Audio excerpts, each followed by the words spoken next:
Photo shoot ಮಾಡಕ್ ಹೋಗಿದ್ರು ಅಂತ ಹೇಳಿದ್ರು. ಬಿಜೆಪಿ ಇರೋದೇ ಟೀಕೆ ಮಾಡಕ್ಕೆ. ಬಿಜೆಪಿ ಅವರಿಗೆ ಬೇರೆ ಏನ್ ಕೆಲಸ ಇದೆ? ಹಂಗಾರೆ ಹಿಂದೆ ಚೀಫ್ ಮಿನಿಸ್ಟರ್ಗಳೆಲ್ಲ ಪ್ರದರ್ಶನ ಮಾಡ್ತಾ ಇದ್ರು. ಬೊಮ್ಮಾಯಿ, ಯಡಿಯೂರಪ್ಪ ಎಲ್ಲರೂ ಕೂಡ ನಗರಗಳನ್ನ ಪ್ರದರ್ಶನ ಮಾಡ್ತಾ ಇದ್ರು. ಅವರು ಫೋಟೋ ಶೂಟ್ ಹೋಗ್ತಿಲ್ಲ, ಅವರು ಗಾಡಿ ಕೂತ್ಕೊಂಡು ಹೋಗ್ತಾ ಇದ್ರು. ಅಶೋಕ್ ಅವರೆಲ್ಲ ನಮ್ ಡ್ಯೂಟಿ ನಾವು ಮಾಡ್ತಾ ಇದೀವಿ. ನಾವು ಕ್ವಾಲಿಟಿ ಚೆನ್ನಾಗಿದ್ಯಾ, 30 ವರ್ಷ ಇದು ಬಹಳ ದೊಡ್ಡ ಪ್ರಾಜೆಕ್ಟ್. ಈಗ 150 ಕಿಲೋಮೀಟರ್ ತಗೊಂಡಿದೀವಿ. 1700 ಇನ್ವೆಸ್ಟ್ಮೆಂಟ್ ಮಾಡ್ತಾ ಇದೀವಿ. ಮಿಕ್ಕಿದ್ದು ಇನ್ ಮುಂದಕ್ಕೂ ಕೂಡ ದೊಡ್ಡದಾಗಿ ತಗೊಳ್ಬೇಕು ಅಂತಿದ್ದೀವಿ. ಆ ದೃಷ್ಟಿಯಿಂದ ಎಲ್ಲೆಲ್ಲಾಗಿದೆ ಏನು ಅಂತ ನಮ್ಮ MLA ಸ್ಯಾಟಿಸ್ಫ್ಯಾಕ್ಷನ್ ಏನಿದೆ ಇದೆಲ್ಲ ಕೂಡ ಚರ್ಚೆ ಮಾಡಿ ನೋಡ್ಕೊಂಡು ಬಂದಿದ್ದೀನಿ. ಇನ್ನ ಈಗ ಹೊಸದಾಗೆ ಕೆಲವು ವರ್ಕ್ ಆರ್ಡರ್ಸ್ ಇಶ್ಯೂ ಆಗಿಲ್ಲ, ನಾನು ವೇಟ್ ಮಾಡ್ತಾ ಇದ್ದೀನಿ. ಕೆಲವೆಲ್ಲ ಭೂಮಿ ಪೂಜೆನ ಸುಮಾರು 600-700 ಕೋಟಿ ರೂಪಾಯಿ ಭೂಮಿ ಪೂಜೆ ಕೂಡ ಈಗ ಬೆಂಗಳೂರು ನಗರದ ರೋಡ್ಸ್ಗೆ ಮಾಡ್ತಾ ಇದೀವಿ.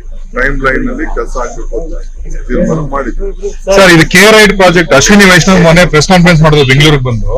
ಕೆಲವೊಂದು ಪ್ರಾಜೆಕ್ಟ್ಗಳು ಸರಿಯಾಗಿ ಆಗ್ತಾ ಇಲ್ಲ, ಟೆಕ್ನೋಕ್ರಾಟ್ಸ್ ಬೇಕು, ಅದಕ್ಕೆ ಸ್ಟೇಟ್ ಗವರ್ಮೆಂಟ್ ಅವರು ಸಪೋರ್ಟ್ ಮಾಡಬೇಕು, ಟೆಂಡರ್ ಫೇಲ್ ಆಗ್ತಾ ಇದೆ, ಅರ್ಬನ್ ಟ್ರಾನ್ಸ್ಪೋರ್ಟ್ ಬಗ್ಗೆ ಮಾತಾಡಿದ್ರು. ನೋಡೋಣ ಅವ್ರು ಏನ್ ಹೇಳಿದಾರೆ, ಇನ್ನ ನಮ್ಗೆ ಹೆಚ್ಚಿಗೆ ಮಾಹಿತಿ ಇಲ್ಲ.